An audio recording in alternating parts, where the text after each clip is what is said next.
Good afternoon, folks. We'll get started in just a few minutes.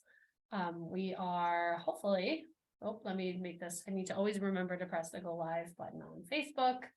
We are live on the Parent and Family, UMKC Parents and Families Facebook group, as well as we are on a Zoom webinar. So we'll get started momentarily with our guest today, Katie Geary, Associate Director of Residential Life. So we'll get started in just a moment.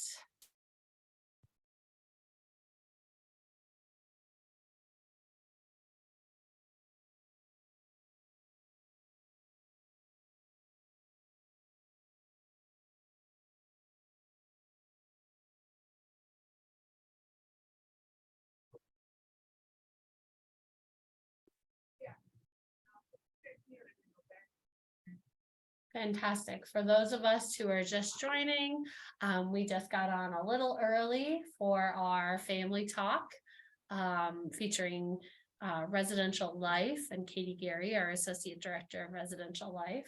So we'll get started here right at the hour. Start of the hour, rather.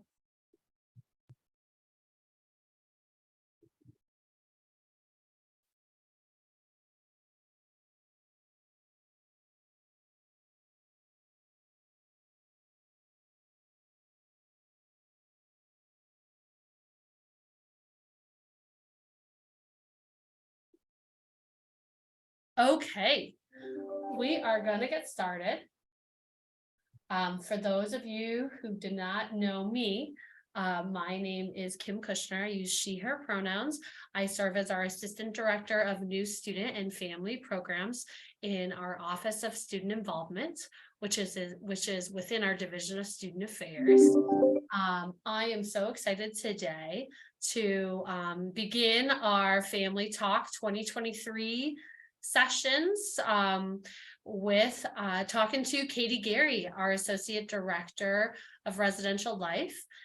This conversation is entitled Family Talk, Continuing the On-Campus Living Experience, Opportunities for Returning Residents. And Katie will go over momentarily what all of that means. We'll leave some time for questions at the end.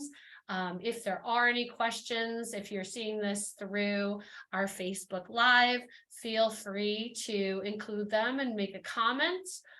If you are here on Zoom, you can use our question and answer or our webinar chat in order to ask any questions or make any comments. So Katie, go ahead and if you want to just turn to the next slide, and I'll have you introduce yourself momentarily. Absolutely. All right, so just as a reminder, since it's been a few months since we have done a family talk, thinking about UMKC parent and family programs, and when we use the term parent and family, we mean that rather inclusively.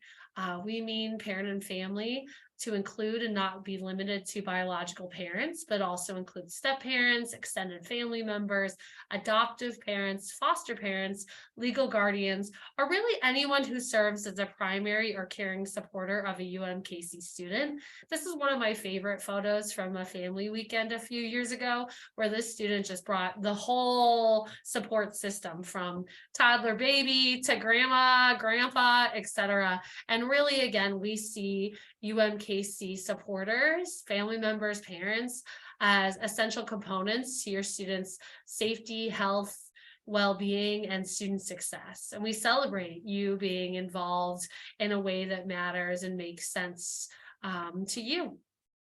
Awesome, change that slide. And a quick promo again about UMKC parent and family programs.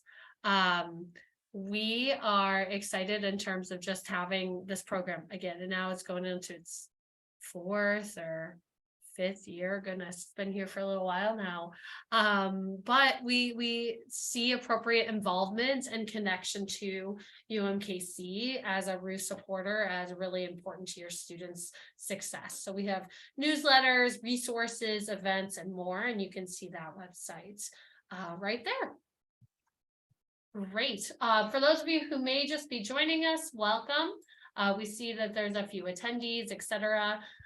So you can use the question and answer button if you do have any questions, or use the webinar chat, or if you're on our Facebook live stream, you can also, again, just add any comments or questions via the normal kind of Facebook live stream manner. I am now going to turn it over to Katie Gary. Katie is our Associate Director of Residential Life, and she's kind of amazing. Not kind of, she is amazing. And I'll turn it to you because, Katie, I think our screen just shows me at the moment. So I'll let you start talking and show off yourself and start with your amazing agenda. Sure. Good afternoon, everyone. As Kim mentioned, my name is Katie Gary. I'm the Associate Director, she, her, hers. And I'm looking forward to having a bit of time with you this afternoon to talk a little bit about some of the things to consider if your student is interested in returning to residential life. And so on this slide, I have a little bit of an agenda. I will do a brief refresher of the different housing options that are available for our students. I won't go too terribly in depth. We do have a family talk that is archived from the fall that provides a little bit more in depth as far as what all the different facilities offer. So I encourage you to check that out if you haven't already. And then we'll transition to the benefits of returning to residential life and spending a little bit of time talking about the contracting process. It can certainly be a little bit confusing, and so we want to provide some suggestions and some guidance, some important notes when it comes time to do the contracting piece. And then we'll wrap up talking a little bit about our employment opportunities. Some of them are available to all students regardless of class, but some of them, like our resident assistant or RA position, is really only available to students who have some experience at UMKC under their belt. And so I'm excited to spend a little bit of time talking about what that position looks like and how to apply. So first, let's jump right in with a little bit as to, some of those talking points for why we encourage students to check out residential life. One is the academic support. We really strive to create that co-curricular environment. And in doing so, that means we hope that we can mirror the students' experience in the classroom to what they are experiencing in our facilities. So it's not uncommon that we have tutoring sessions that are available in our facilities. It's not uncommon that we have faculty members. Our living learning communities are very academically focused. And so certainly that is a crucial part of our mission, and something we hope that our students are really getting the benefit from. That academic support can also tie into some of the more physical things that we do in the facility. For instance, we have study lounges available, we have classroom spaces available, so students are able to hop into those spaces and utilize the whiteboards to figure out an organic chemistry problem, or get together with some of their friends to work through maybe some biology homework. We also have quiet hours in our facilities, and so when it's, for instance, 10 o'clock on a Wednesday night, students can expect to be able to study and sleep in their facility without disturbance. And so there's some of those things that we do that really, again, tries to create that co-curricular environment that will ultimately benefit the student academically. The secure environment, you'll see this if you ever come onto campus, but particularly in our residence halls, we have what we refer to as a 3-tier security system, which means that our doors are locked 24/7. So students have to utilize their ID card in order to gain access to our front doors. We also have a 24-hour front desk in which students are expected to tap their ID again. We have a computer there that pops up a picture of that student's ID, so we can guarantee the person who's in possession of the ID is actually the owner of the ID. And then to get back to the residential areas, the places where our students are studying and sleeping, whether that's the hallway, the elevator, the staircase, there's an additional access point that they need to pass. So those things, like I said, the 24-hour front desk, the fact that we have staff members available for assistance are some of the components that we highlight when we say that secure environment is something we very much so strive toward. Additionally, access to campus resources, much like the tutoring, much like the supplemental instruction, we bring outside organizations into the residence halls. And so it's very easy to access, let's say, a success coach, or maybe campus recreation is coming over to do an intramural session in the back of Johnson Hall for volleyball. Whatever the case may be, we want to create those partnerships to benefit our students. With the close proximity to where we're located on campus, is just a hop, skip, and a jump away from places like the Student Union, the Atterbury Student Success Center. And so very much so something to keep in mind. That vibrant campus community is certainly something. This is going on now my 16th year of being at UMKC. And when I first started here, this campus had a very different vibe. It was pretty quiet once 5 o'clock rolled around. On weekends, it was just crickets and tumbleweeds.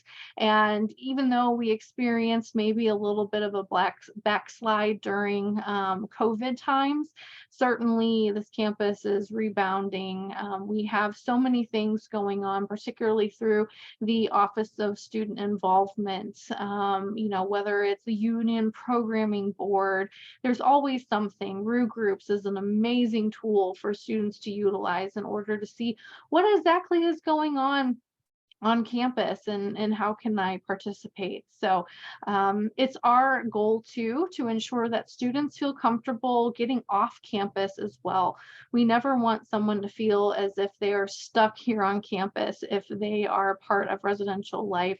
So for us, it's important for students to know how to utilize public transportation, which is free for students to utilize, that they feel connected to maybe the Nelson Atkins Art Museum or the Toy and Miniature Museum, or, now that we are in the throes of building the streetcar line out our way, I'm super excited to be able to continue to have some of those amazing experiences just really right at our fingertips. And so it's not uncommon that we're engaging not only on campus, but also in the greater Kansas City community as well. And then, of course, a little joke, it's the shortest commute around. You don't have to worry about dealing with rush hour traffic, or you don't have to worry about dealing with fighting for parking. And so many of our students are quite good at waking up just right before they have to, so they can squeak into their classroom right at the hour and not have to worry about dealing with any of the extra drama that sometimes commuting can come with. So we have 4 facilities on campus. I'll start off in our residence halls. We have Oak Street Hall, which is our largest facility. It houses about 556 students. It also is the home to our Honors Living Learning community. And a living learning community is essentially a community in which the participants have a similar interest or a similar major. So for this particular situation, the Honors LLC, the participants are part of the Honors program. We have Honors faculty members that come in, different events and programs that are specifically geared towards those honors students. And so it's a great way for you to partner with other residential students and get to know each other on maybe a little bit of a different level. So the Honors LLC is housed from here. Participants in the 6-year med program, if they are a year 1 in the BA MD program, they're housed here. Trustee scholars are also housed here. And so it's a very academically diverse environment in this facility. And then we also have Johnson Hall. It's slightly smaller. It houses about 331 students, but it's the home of the Biological and Chemical Sciences LLC. It's also the home of our Conservatory LLC, or Living Learning Community. And new this year, it's the home of our First Gen RU Living Learning Community, as well as our Professional Career Escalator Living Learning Community. So lots of different buzzwords, but basically essentially means that wherever your student may choose to go, we have a tremendous amount of folks who are in very similar paths, and likewise staff who are there to support. Now, a lot of times when a student is considering returning back to residential life, they don't always think about our residence halls, but we do have students who are beyond our first year student population who opt to stay in one of the residence halls, particularly individuals who are interested in participating in a living learning community. And so while the freshmen or first-time college students are ineligible to live in the apartments, therefore the majority of the population in these two buildings are FTCs. We do, like I said, have a pretty decent returning population to these areas as well. So know that if your student is interested in staying specifically on the Volker campus, interested in participating in a living learning community, they won't be alone as far as being a returner in those facilities. Now, a lot of our returning students do gravitate towards our apartments. We have two. As I mentioned, first-time college students are ineligible to stay in these environments. And so it's a little bit more of a mature environment, a little bit more of an independent environment, which certainly is appealing to a lot of our returning student population. The first one is Hospital Hill Apartments. This is located on the Health Sciences campus, and this houses about 243 students. We have 1-bedroom, 1-bath units, 2-bedroom, 2-bath units, and 4-bedroom, 4-bath units. So everyone gets their own bedroom and everyone gets their own bathroom. Again, this is very appealing for a lot of our students, and they only have to worry about sharing a bathroom space or a kitchen, or excuse me, a living room space or a kitchen space. Now, we also have Rock Hill Apartments. This is a facility in which we master lease because we want to have some sort of apartment presence on the Volker campus. This, as you could probably gauge by its not so creative name, it is located on Rock Hill Road. So again, on the Volker campus, but it's a pretty small facility. It houses only about 24 bed spaces. And so obviously these spaces go very, very quickly. The units we have available are 2-bedroom, 1-bath units, but still very similar in terms of a more independent, more mature environment over there. So definitely something to think about with your student. If they are ready for that kind of living experience, our apartments can be great options. So let's talk a little bit more about some of those benefits of returning to residential life. You may, or your student may be a bit on the fence about whether or not to stay on campus or whether to go off campus. And so some things to think about potentially is understanding that our contract is all inclusive. If your student were to go to an off-campus option, they would have to figure out not only the rent, but often water, electricity, trash, internet, all those different pieces. And our contract is, again, all inclusive.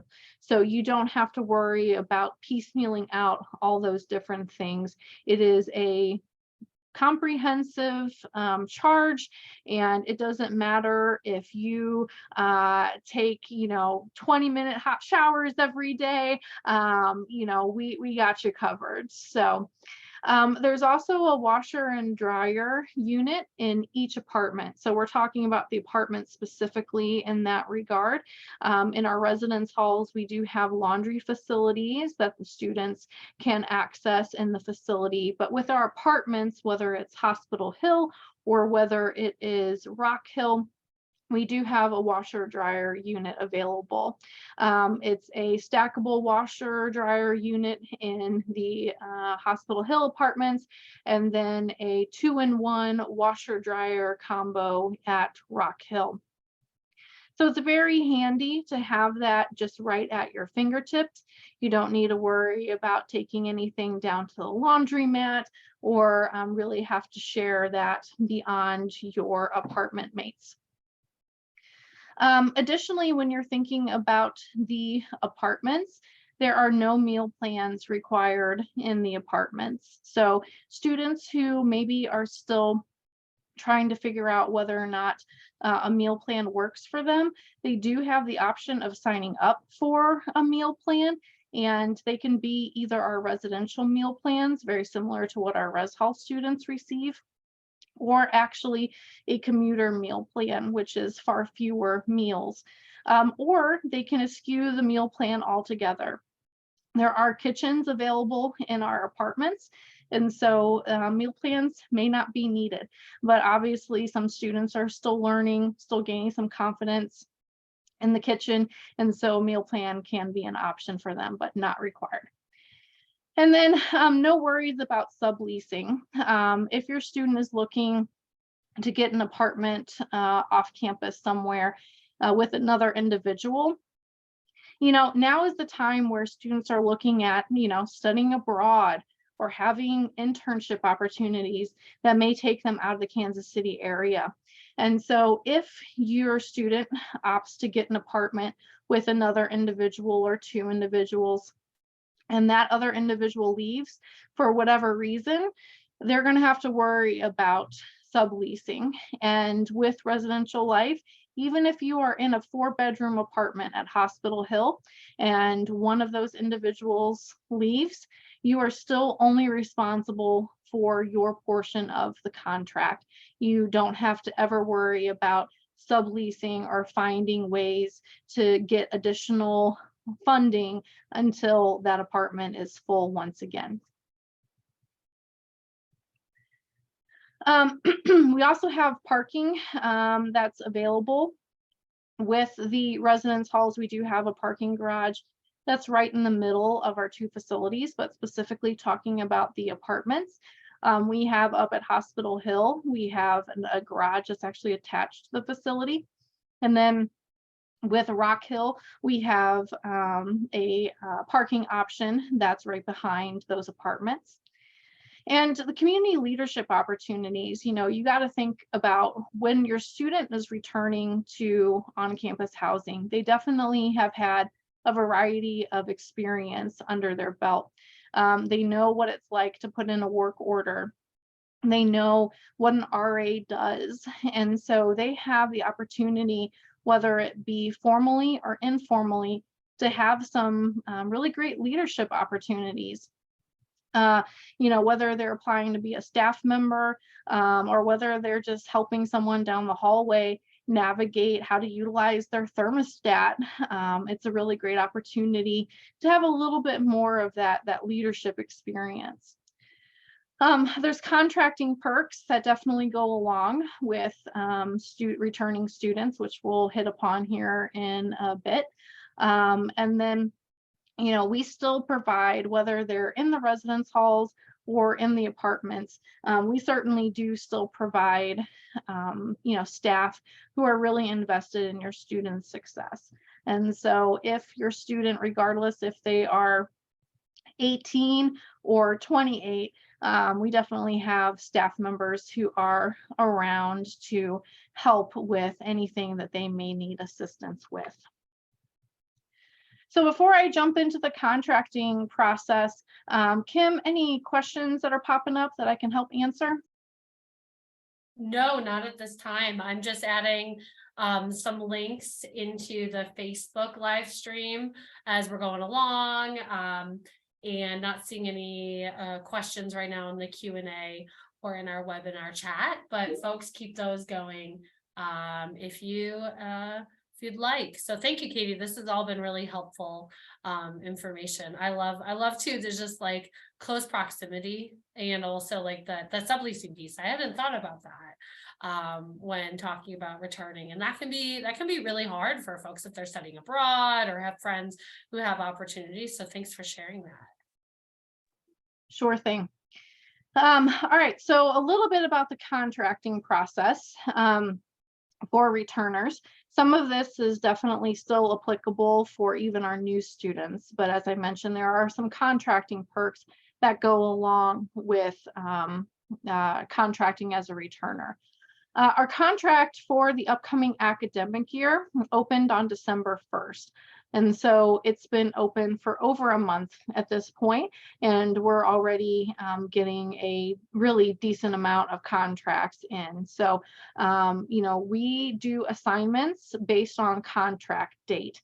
So if your student is interested in a very specific building, if they are interested in a very specific type of environment, the sooner they can get the contract in, the better. Regardless, if your student is very passionate about a certain building, environment, etc., we really encourage them to get their contract submitted by February 1st. This is a deadline that we refer to as a priority deadline for returners. And I'll speak in a moment about what that priority deadline really means. But there are some really great aspects that if students submit their contract before February 1st, that they'll have access to. If students submit their contract before February 1st, no later than March 1st, they'll receive confirmation of their room assignment. And so that's very handy to have that almost 5-6 months before they arrive again in mid-August, they'll know exactly where they will be. And so that provides plenty of opportunity to get to know roommates, suite mates, apartment mates, figure out if you're going to have the matching pink duvets or, silver trash cans and all of that. So it's really great to start just moving forward with some of those plans and have plenty of time to do that. So I mentioned again the priority deadline. And so what exactly does a priority deadline mean? Well, we accept contracts until we are full. And so when people ask, like, what is the true deadline of submitting a housing contract? We will go until we have no more space. But that priority deadline really means that students will have the opportunity to not only choose their roommates, their suite mates, and or apartment mates, but they'll also be able to go in and pick their specific room, suite, or apartment. And so this is really great for when someone is like, I get really disturbed by east facing rooms because of the sun. Everyone has very specific reasons as to why they may want a certain room. They want it closer to the elevator. They want it farther away from the stairs. They want a space that overlooks the plaza. They want a room that's closer or maybe farther away from their resident assistant, whatever the case may be. And so it's a fabulous opportunity to go in and say, I know exactly who I want to live with, I know exactly where I want to live, and I'm going to get that done. So students who submit their contract by February 1st have the ability to do these aspects. So there's lots more information to come, and your student will be receiving information about what this all means logistically in their UMKC email. So make sure that they're checking that regularly. It will provide information on, well, what happens if I don't know people who I want to live with, but I know for a fact I want to live in a 2-bedroom apartment at Hospital Hill. How do I find people that might be a good match? Or what dates exactly am I going to be eligible for going into StarRez, which is the software we use for our occupancy? How do I know when exactly am I eligible? There's definitely going to be some moving parts here. And so encourage them to check their UMKC email Again, we will send all of this information through that platform, but we'll also have some information sessions available, and their dates are listed here. They are all this month to try to ensure that people submit their contract before February 1st, if that's the route that they would like to take. And so we'll be up at Hospital Hill on the 24th. We'll be in the Oak Street classroom on the Volker campus on the 25th. And then we'll also have an online session available on the 30th. So regardless of where your student might be, they'll have the option of joining us at that time. So it's a great opportunity to sit down. Our director of residential life will be spearheading those conversations. And so she'll be a great resource if even after your student has received that email with all of those all those questions answered, that she can be like, okay, so you have a very specific question, a very specific scenario in which you would like some more information. Let's talk through what that looks like. So, and again, as long as students submit their contract before February 1st, they'll have their assignments no later than that March 1st. So all of that actual selection process of going in and choosing a 2-bedroom versus 4-bedroom, or Rock Hill versus Hospital Hill, will be done in February. So some notes about the contract, and a lot of this information is not new, but when students fill out a contract, there is a $25 non-refundable processing fee that will be requested. That'll need to be paid with either like a debit or a credit card. And then new this year is a $300 prepayment that will be applied towards housing charges. And that can be paid through a debit, it can be paid through credit. It can be paid through e-check, through TouchNet. And so there's a couple different options there. This prepayment is, like I said, applied towards housing charges. And so if you're looking at a total housing charge of, for first semester, let's say $4,300, and you paid that $300 prepayment, ultimately after July, when this prepayment hits your account, you'll only owe $4,000 after that. So, you know, it can be a little confusing. So if you have questions, I encourage you to contact our office. One of the nice features about this is that you do have the option, once you get to the prepayment page, is selecting the fact that you'll be receiving financial aid in the future, and that will then bypass this prepayment. So if you're expecting to get scholarships that will cover housing or financial aid, you can select this while filling out the contract, and you will not be required to do the $300 prepayment. So you certainly don't need to have that all figured out once you submit your contract. The $25 piece is required in order to submit the housing contract. It's non-refundable, but the $300 piece is certainly something that you can work with if you're expecting to receive financial aid, scholarships, etc. And then March 1st is the last day to cancel without a fee. And so if something goes awry, you know, you decide that you need to take a gap year, whatever the case may be, you know, maybe you were planning on studying abroad and things didn't quite pan out, whatever the case may be, March 1st is the last day that you'll be able to cancel without a fee.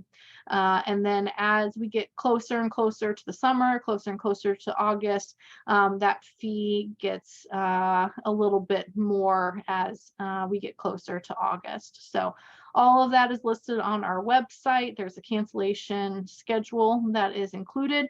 So I encourage you to check that out if you think that your particular situation may warrant a cancellation later than March 1st. Some other things to note, our contract is for the entire academic year.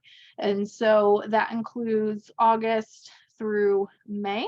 I think that sometimes students are a little confused and think that they're only signing a contract for the fall semester, when in reality it is for the duration. We're able to make exceptions for people who, let's say, graduate early or graduate at semester, students who are doing a study abroad experience, etc. But otherwise, students should be aware that that contract goes from August to May.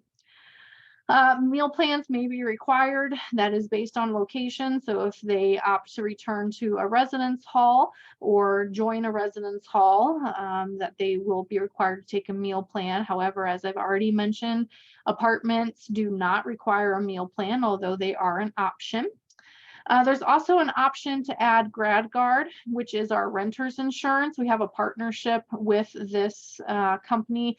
We don't receive any kind of kickback or anything like that, but we want students to know that renter's insurance certainly is something to consider when staying in any kind of community living environment, whether it's an on-campus apartment or off-campus apartment. It is, again, an option, not something that is required.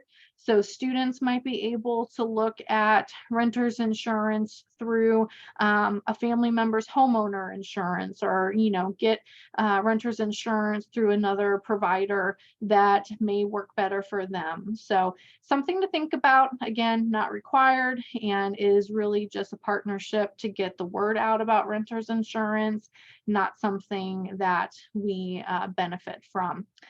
And then also summer housing is available. We get a lot of questions, particularly for our folks in the apartments, about whether or not they'll be able to stay in the apartments over a break period, namely summer. And we do have those options available. Typically, once students transition to the apartments, it becomes a little bit more like their permanent home, so to speak. Maybe they're not going home as frequently. Maybe they have an internship or a job that warrants them to have to stay in the area or stay close to campus.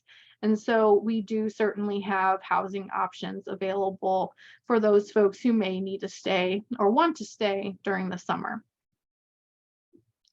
So the last thing that I want to mention is the fact that we do have some employment opportunities. Residential life, we do rely on our student workers for a variety of things. One being that we have folks known as resident assistants, or RAs, who are staff members, student staff members, who live in the community in which they serve. So regardless of if they're in Oak Street, Johnson Hall, Hospital Hill, they're going to have access to an RA or a resident assistant.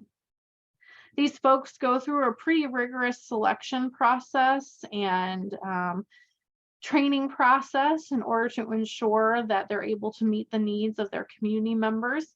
So when we're looking at a pool of candidates, we're hoping that we're able to identify people who are very passionate about the UMKC student experience.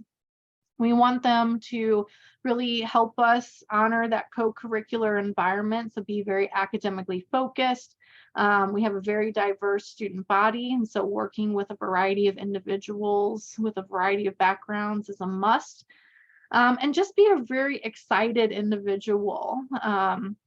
There's definitely some perks with the position. We do provide room and board scholarships that cover the total cost of their room and meal option. But if that is the sole reason a student is doing the job, it can get a little tiring. We do have staff members who get phone calls in the middle of the night for a variety of reasons. They're having to deal with a roommate conflict, or what to do when there's a facility concern. And so that excitement that we're looking for, that is what will keep them going. That passion of helping other individuals is what will keep them going. And so we currently have applications open. It's available through StarRez, which again is our occupancy management, the same platform that students use to submit their housing contract. They have the ability to go in there and submit their application. We are looking for staff members for all of our facilities.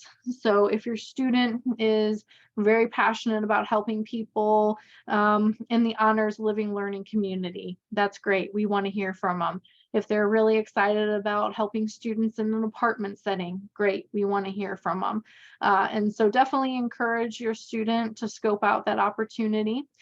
We also have positions known as desk managers or DMs. These are the folks who manage our welcome desks in our residence halls and at Hospital Hill Apartments.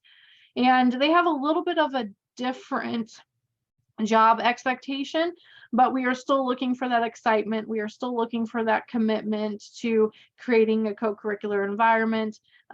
They still get compensated in the room and board scholarship, but their primary focus, instead of a wing or a community of residents, are those front desk workers, and making sure our residents who utilize that desk feel welcome and that they feel respected, and that is a huge part of that DM role. So whether they are applying for an RA position or a DM position or both, because maybe they're still trying to figure out what exactly will work well for them.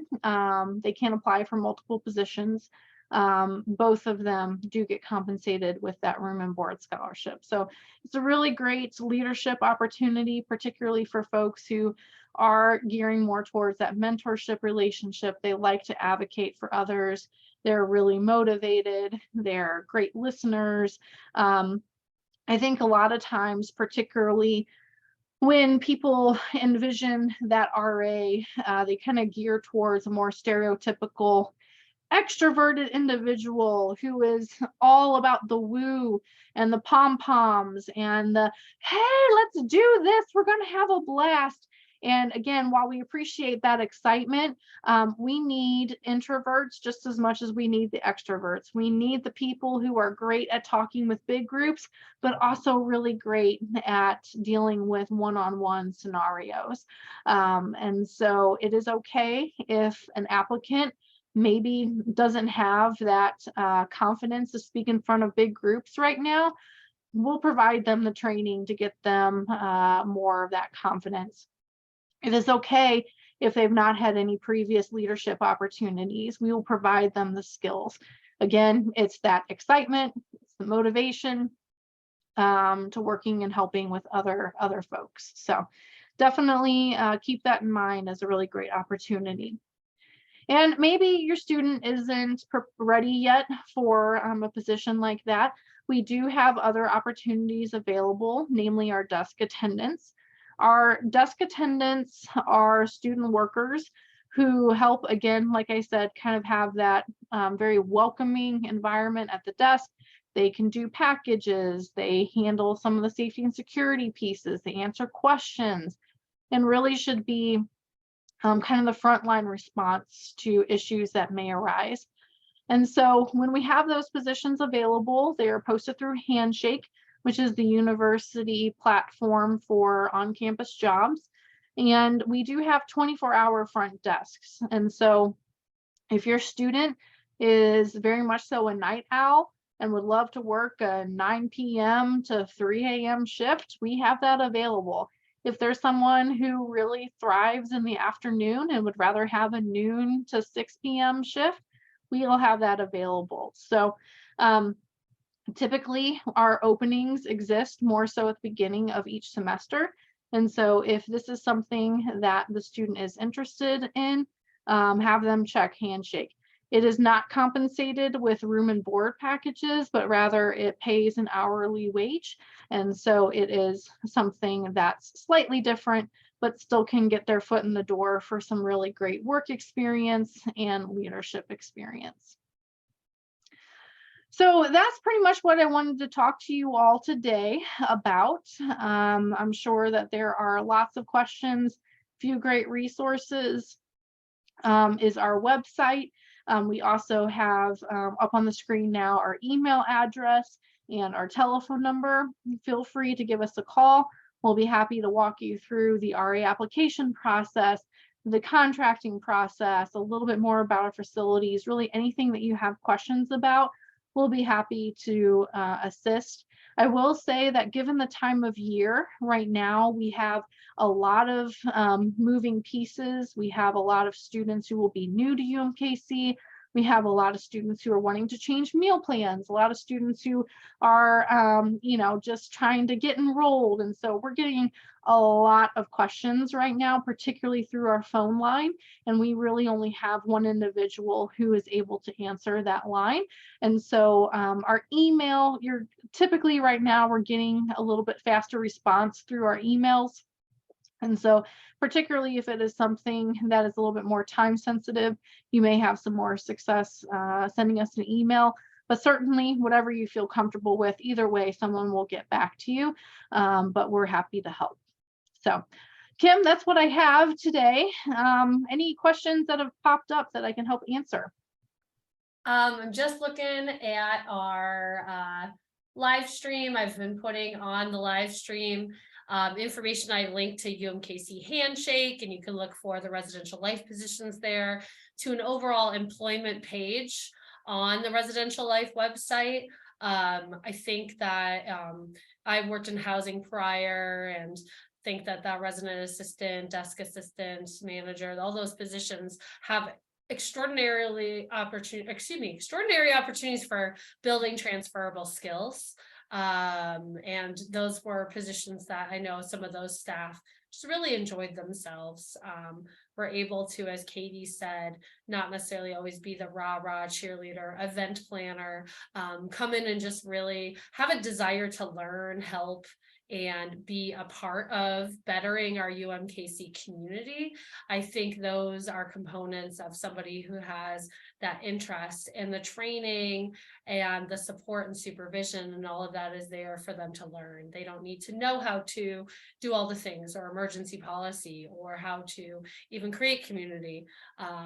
That can be scary for a student, especially maybe if that student hasn't gotten super involved yet on campus. That's okay too. Tell them to encourage them to take that risk and put an application in. What's the worst that's going to happen? The best that's going to happen is that they got the job, and that's awesome. So I think it's great. Katie, you answered my question actually about kind of who checks the housing and the email address and the phone number as well. As a reminder too, I think this is live streamed on our parent and family Facebook group, but we do ask that folks, especially returning parents and family members, are using those proper venues, the proper avenues rather, the email and the phone number, just so we can give you the best experience possible when answering those questions, as opposed to sometimes like a one-off Facebook group question or comment, or using the Facebook Messenger. It's just best. A lot of the Facebook needs are for you all to talk amongst yourselves and help share information. But in order to really get something related to customer service or to support your student and your family the best, these two avenues are great. Katie, can you discuss again what the role of the housing staff within the residence halls do, and how they may also be able to support any parents and families and supporters? Yeah, absolutely. So again, we have multiple individuals who are there for the student support. I've already talked a little bit about the RAs, or the resident assistants, and those are folks who live in the community in which they serve. Depending on where they are, that ratio can be as low as 1 RA to 20 students, like in our honors living learning community, upwards to like 1 to 110 in our apartments. So as I mentioned, actually that math doesn't compute. I just said that and I was like, wait a minute, that is not accurate. And so it's more so it would be about 1 to 60. So when we have these late chats, and I've been doing RA training all day too, Math is hard. like That was for a previous apartment complex. So I have that number still rattling around in my brain because of that building that had 4 RAs to 550 students. So, but anyway, so in the, for instance, the Hospital Hill environment, that number is about 1 to 60. So as I mentioned, a little bit more of that mature environment, a little bit more of that independent environment. Obviously that comes along with slightly fewer staff members, but generally during that time frame we're not answering as many questions about like how do I enroll for classes, or how do I connect with the Women's Center about a program, or things like that. They're usually a little bit more upper level questions, or a little bit maybe challenging situations. And so beyond the RAs, we also have professional staff members in our facility. We have residential life coordinators, or RLCs, and assistant residential life coordinators, or ARLCs. We love our acronyms in residential life. So those residential life coordinators are full-time professionals who usually have their master's degree, who usually have had previous housing experience, and they help oversee the facility.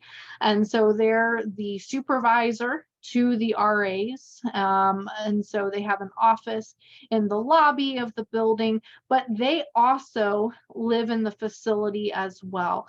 So if goodness forbid there is a fire alarm at 7 p.m., we not only have student staff members respond, but also those professional staff members respond as well. The assistant residential life coordinators, or ARLCs, basically do the same thing that the RLCs do, but they are graduate students. And so they are still learning, they are still taking classes. And so instead of being available for 40 hours a week, they're available for 20. But they also have some supervisory components over the RAs. And they also have their office in the lobby area. They may be helping to respond to after hours situations as well. So there's definitely a lot of individuals who, as I mentioned, are invested in the student success and really committed to making sure that we're creating as positive and academically focused environment as we can. Awesome. I don't see any other questions at this time, and I feel like you covered a lot from my end. Is there anything else you're thinking about right now that would be really helpful for parents, families, or supporters to know? I don't think so. I think, the big thing, especially if you're watching this live or in the next week or so, to keep that February 1st deadline in mind. Not only is it the priority deadline for contracts, but it is also the deadline for student staff applications. And so a lot of great things are going to be happening after February 1st, but we need to make sure that we get the contracts in and the applications in if that's the route that the student wishes to go. Awesome. And February 1st is a big day for UMKC too, with FAFSA, financial aid related deadlines. So I think also, even if you tune into this and your student is not planning to live on campus or things, just knowing that February 1st is kind of a big date in terms, and we're actually going to be having a family talk later in the month addressing FAFSA, scholarships, etc. And some of that can again help so that if your student applies for some of those scholarships to a FAFSA, etc., they may have some ability to utilize some of those funds for housing support and things. So that's great. Awesome. Well, Katie Gary, it is always a pleasure. I am so thankful to have you here today. For the folks who have been in and out on our Facebook live stream, thank you. To folks who have been in and out in the webinar, thank you so much. Again, folks, my name is Kim Kushner. If you need anything, our email address from UMKC Parent and Family Programs is families@umkc.edu. Our phone number is 816-235-1407. That'll get you to the Office of Student Involvement main line. We are here to help and be an advocate and support you in supporting your students. So we'll stay on for a hot second here. Otherwise, I'm just gonna stop our recording.